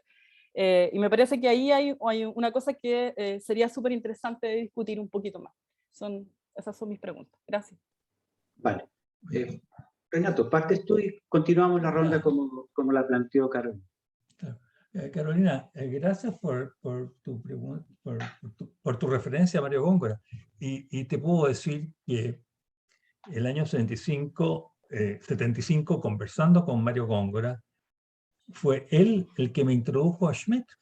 Yo no conocía a Schmitt hasta que Góngora me habló de Schmitt y me prestó su libro con un cuidado inmenso. Me dijo, oiga, tenga mucho cuidado con este libro, como diciendo, muy peligroso. pero me pasó Politische Theologie, en alemán, en realidad, no. Oye, y yo leí ese libro y dije, aquí está. Esto es. O sea, ahora, Góngora no conoce, por lo menos que yo sepa, no conocía su teoría de la Constitución. Conocía estos otros libros que es lo mismo, digamos, porque ahí está el principio monárquico, ahí está el conservatismo revolucionario de Mestre, de Donoso Cortés. Está Donoso Cortés, justamente, y que habla del proceso del poder constituyente. O sea que sí, mi deuda a Góngora, pero al mismo tiempo Góngora necesitaba ser completado, o sea, él no vio, no creo que haya visto, o sea, el 75 fue cuando Guzmán escribe la Constitución está muerta. De la Constitución del 25 dice que eran solamente sus, como dice una expresión muy terrible, sus harapos, sus tirajas, una cosa así. A mí me hierve la sangre cuando escucho una cosa así. Él fue el que la mató, pues. Él, que ya mucho antes, desde el 68, del 68, 69, en artículos, él hablaba de la necesidad de cambiar la Constitución y de tener otra Constitución. Y él lo logró, pues. Muchas gracias. María José. Sí, gracias Carola. Sí, efectivamente yo creo que hablar de compasión es una cosa que puede ser un poco peligrosa también, hablando de peligro. Solamente como referencia, la propia Arendt tiene todo un capítulo en On Revolution criticando el lugar de la compasión en la Revolución Francesa, básicamente, y los peligros que se siguen de eso. Pero bueno, yo creo que si uno se va a la noción más elemental y probablemente volver a Rousseau, esa posibilidad de padecer con otro y de vincularse al otro también en un plano que no es solo el plano, si tú quieres, como de la autosatisfacción y del autoegoísmo, sino que también una legítima, como diría Giannini, un legítimo interés también, de pronto en colaborar, en compartir. Yo creo que una buena caracterización de la compasión es la que hace la Nussbaum, la Martha Nussbaum, porque cuando ella analiza la importancia de la educación sentimental en una democracia y pone los ejemplos de la tragedia griega, nos dice, bueno, es importante como ciudadanos que sepamos que a nosotros también nos pueden pasar cuestiones que son completamente injustas y no podamos identificar con la vulnerabilidad que tiene un ciudadano cualquiera, un sujeto cualquiera que recibe a veces daños, injusticias, ¿no? Esa cuestión también nos puede ayudar a ponernos en el lugar de ese otro personaje, de ese otro ciudadano que a lo mejor tiene un lugar muy distinto ideológicamente al nuestro, a lo mejor tiene un lugar culturalmente muy distinto, a lo mejor tiene un lugar en la deliberación democrática muy distinto. Pero llegar a conformar un tejido sólido para una democracia deliberativa también supone estar dispuesto a ver la vulnerabilidad del otro y ponernos un poco en su lugar. Yo creo que va hacia allá el concepto de compasión y creo que es súper compatible con una mínima amistad cívica, si tú quieres, en una democracia. Y que es una cuestión que de pronto también en Chile a veces hay periodos donde esa es una cuestión completamente olvidada, digamos. Y estamos mucho más cerca, en el fondo, como de la guerra fratricida, digamos. Pero bueno, recuperar esos marcos de compasión que en una democracia sobre todo tienen que ver con una situación igualitaria también. Eso tampoco se nos puede olvidar, porque no se trata de ponerme en el lugar de uno que es absolutamente otro, se trata de uno que puede ser como yo, digamos, un ciudadano de a pie, y eso probablemente hay mucho trabajo que hacer para que esas perspectivas más a largo plazo se instalen. Eso supone una cultura democrática que evidentemente nosotros no tenemos suficientemente.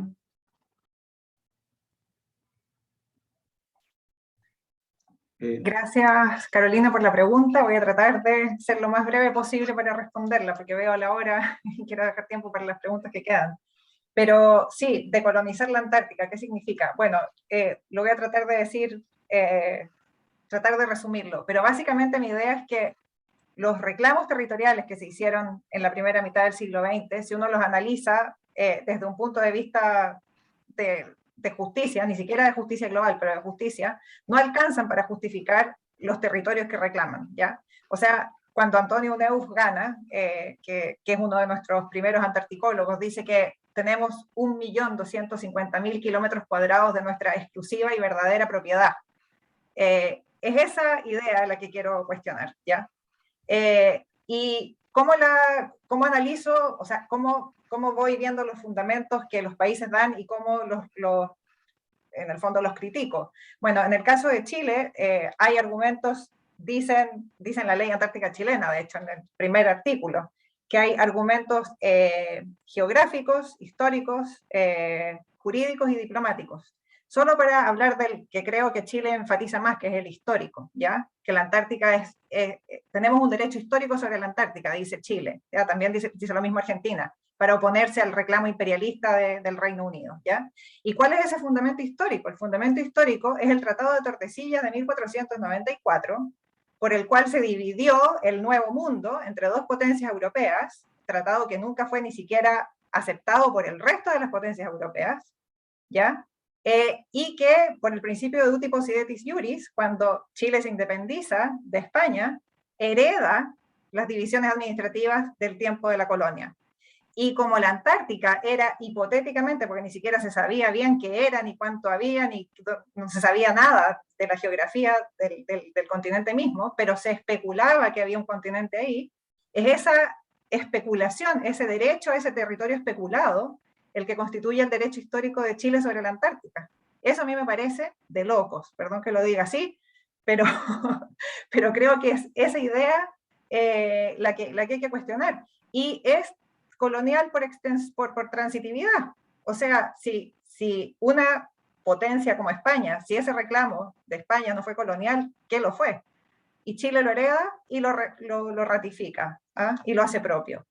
De los otros argumentos geográficos, administrativos, jurídicos, diplomáticos también podría hablar, y eso es lo que tengo.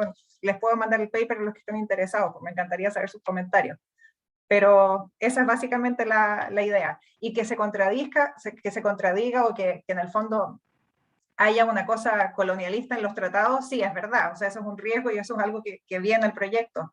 Pero creo que un primer paso para que el tratado ganara legitimidad sería que todos estos países reclamantes, que fueron los que firmaron originalmente, reconocieran la injusticia histórica, que todavía no se ha hecho real en el fondo, porque los reclamos han estado congelados, pero que reconociera que estos reclamos fueron hechos en una época de colonialismo expansionista a nivel global y que ya esa época la pasamos y ahora hay que entrar en otra faceta. Eso es la respuesta muy abreviada. Muchas gracias, Alejandra.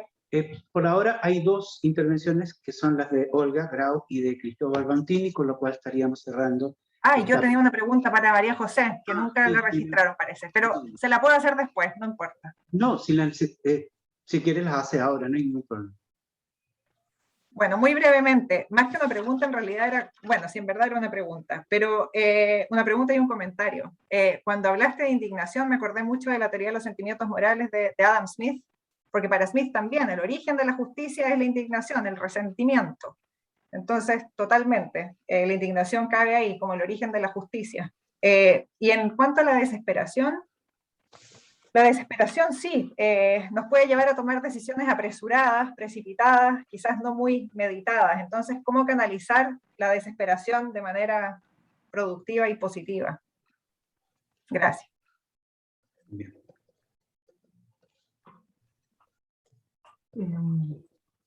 No sé si contesto ahora o me quedo para el final. Sí.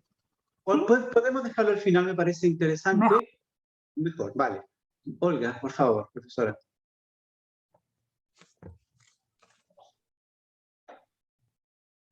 Tienes que activar micrófono. Gracias, Rodrigo. Gracias.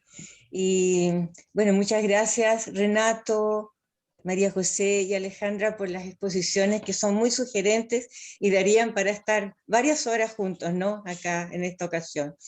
Yo quisiera comentar y tal vez deriva en una pregunta a María José, que felicito mucho su ponencia, que me interesó muchísimo.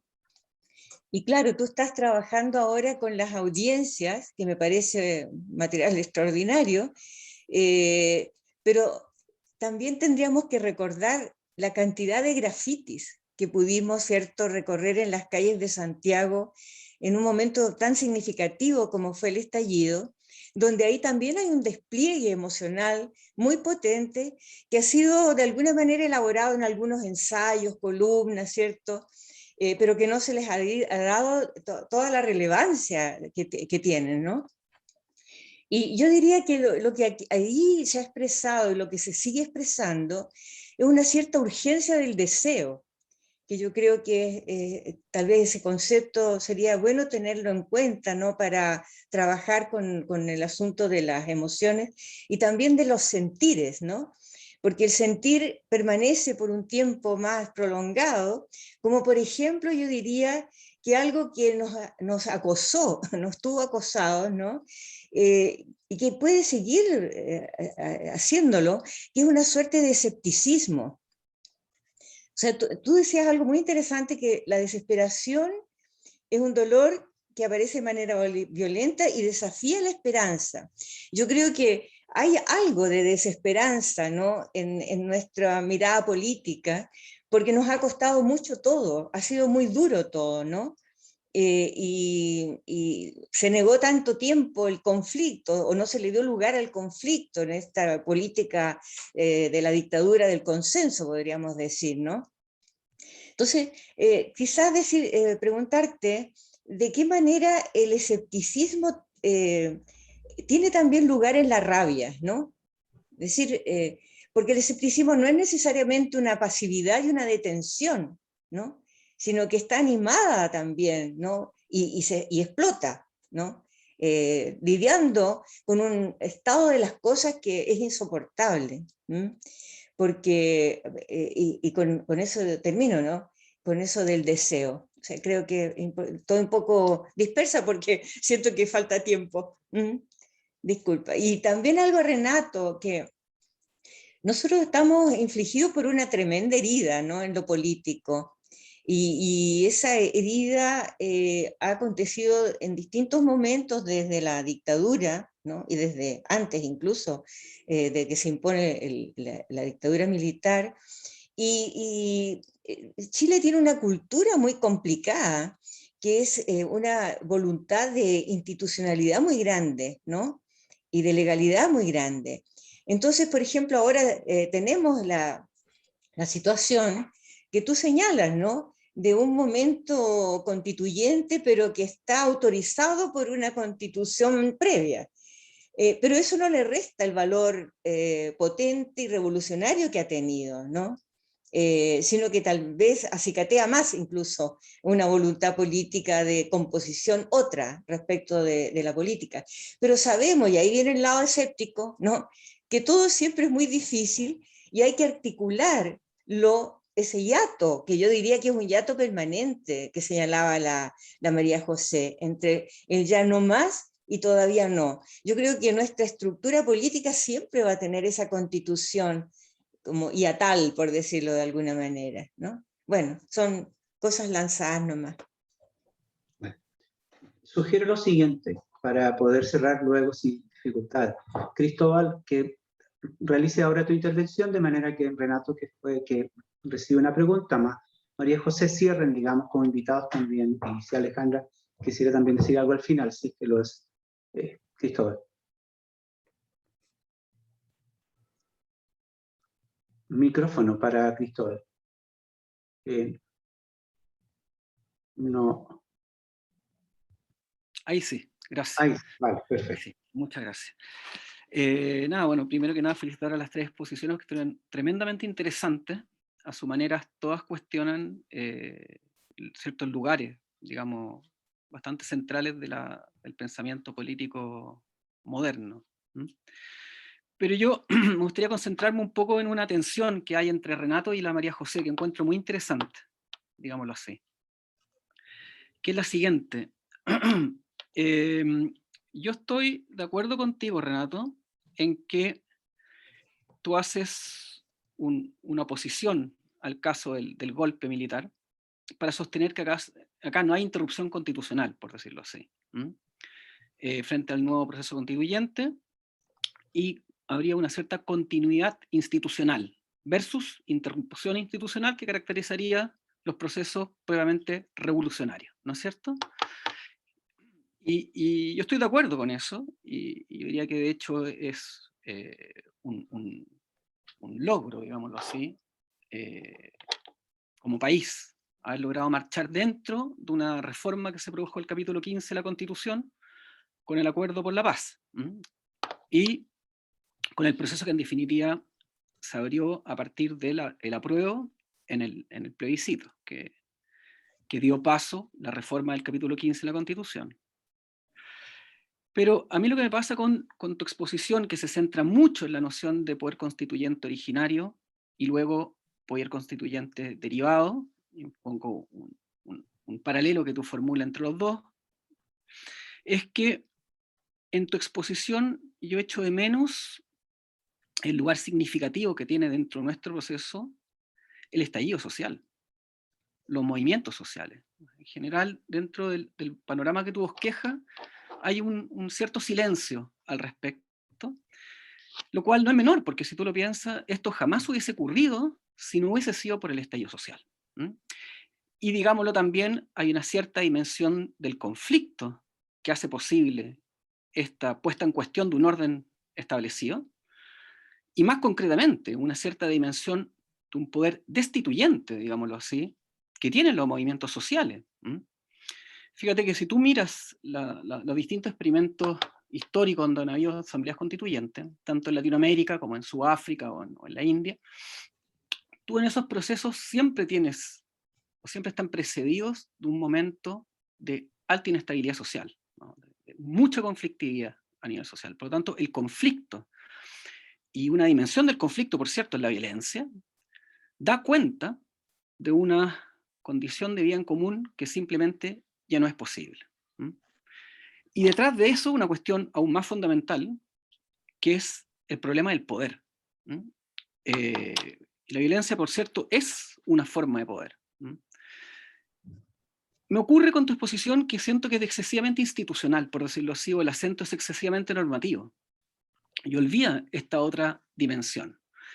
Y ahí es donde siento yo que la María José hace un planteamiento interesante, porque la María José en el fondo, yo siento que lo que nos está invitando de alguna manera es concentrarnos más sobre esos movimientos sociales que fueron protagonistas del estallido social, el caso de los pueblos originarios, el caso del movimiento feminista, por ejemplo, el caso de las zonas de sacrificio.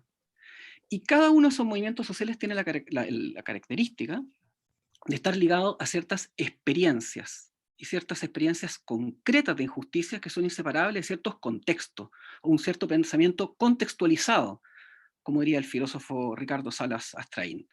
Y eso lleva a de alguna manera, y es en filigrana, siento yo, la tesis que está movilizando la María José, a una cierta necesidad de ampliar el concepto de democracia que el debate en filosofía política, en Chile al menos, maneja en la actualidad.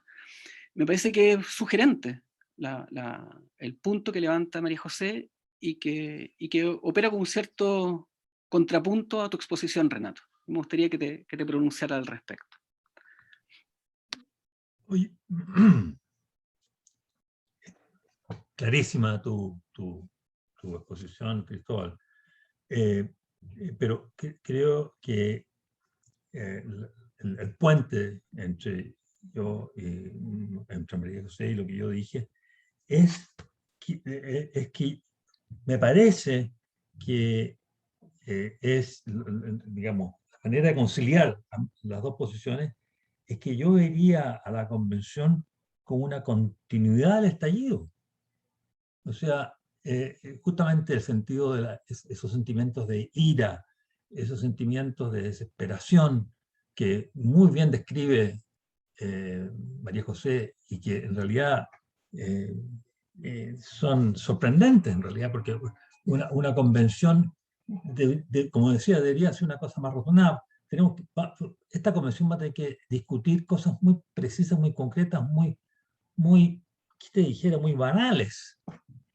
Con respecto, por ejemplo, al Bueno, entre otras cosas con respecto a la situación de la Antártida, digamos. ¿Cómo metes tú eso en esta cosa de la ira? Entonces, yo creo que hay que entender, yo creo que se va a ver, y se está viendo, que el estallido no ha terminado.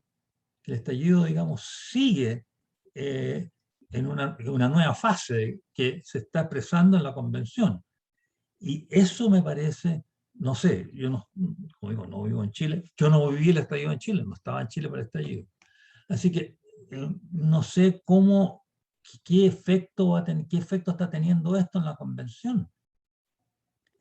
Si esto se expresa, si el estallido sigue expresándose en la convención, va a ser muy difícil una convención, un acuerdo. No sé, fíjate. Ahí me gustaría escuchar más también a María José, qué es lo que piensa ella al respecto. Yo creo que si ve ella, si ves tú, María José, el estallido, digamos, todavía presente en la convención. Y quisiera una pequeña nota, sería con respecto a Alejandra, lo que decía Alejandra. Sería muy interesante que ese concepto de la propiedad, digamos, como custodios de la propiedad, del uso de eso y no propiedad, porque propiedad tenemos un derecho natural al uso de las cosas, pero ya Santo Tomás de Aquino reconoce que no hay un derecho natural de propiedad, pero sí un derecho natural de uso. Entonces, ¿cómo es ese uso? ¿Cómo se hace ese uso? ¿Cómo se hace un uso comunitario? No sé. Eso. Y que eso sea también un paradigma para entender cómo va a tratar los constituyentes, cómo van a tratar a la propiedad, al derecho a propiedad, cómo lo van a conciliar con ese otro, con esa otra idea del custodio, del uso, digamos, de la propiedad. Perdón, me entendí demasiado. Sí, solo para cerrar un poquito mi parte, por lo menos, súper interesante. Yo la verdad que, Cristóbal, creo que explicaste mucho mejor lo que yo quería decir que yo misma. Me encantó tu buena resumen. Es simplemente decir y decirle a Renato, yo también creo que hay una cierta continuidad entre convención y estallido. Lo que pasa es que yo no veo eso necesariamente como un problema, o únicamente como un problema. Es un problema, de acuerdo, el conflicto, la presencia de las formas de presión o de poder que ejercen los movimientos sociales por fuera, toda esta cosa en la calle y dentro, eso puede ser una tensión. Pero yo no creo que la tensión sea en sí misma una cuestión, en primer lugar, que nos podamos ahorrar en el tipo de sociedad que tenemos. O sea, por fin el conflicto está en el centro, donde tiene que estar, en el espacio público, digamos. Y se ve. Y tampoco creo que puedan entrar tan fácilmente, y por eso mi referencia a Renault y a estos estudios un poco más centrados en las ciencias sociales. Porque yo creo que ahí hay es muy difícil que voces nuevas entren en un espacio público tan cerrado como el chileno, tan clausurado. No creo que lo puedan hacer tampoco con una voz neutra, sin, como que no hubiera pasado nada, ¿te fijas? Entonces, creo que hay que entender esos otros lenguajes que además hablan por sí mismos, ¿no?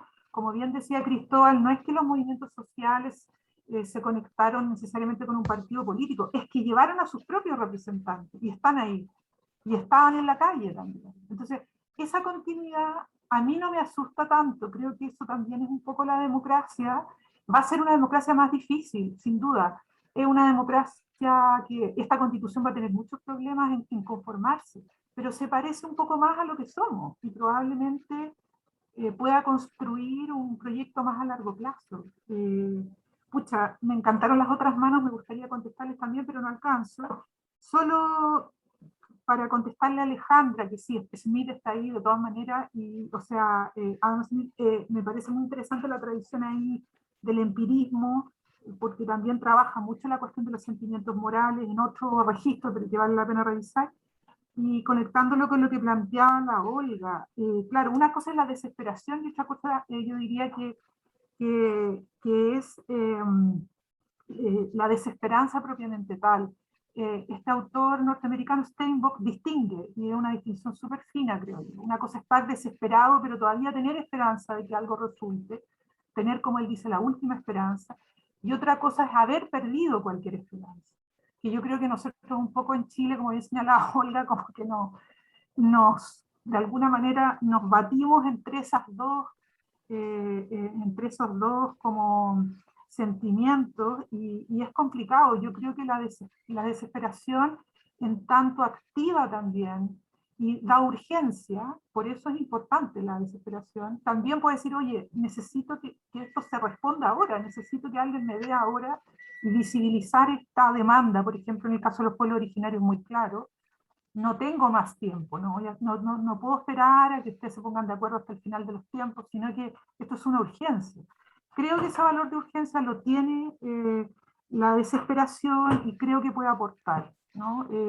Eso, daría para conversar efectivamente, como dice Olga, una tarde completa. Muchas gracias.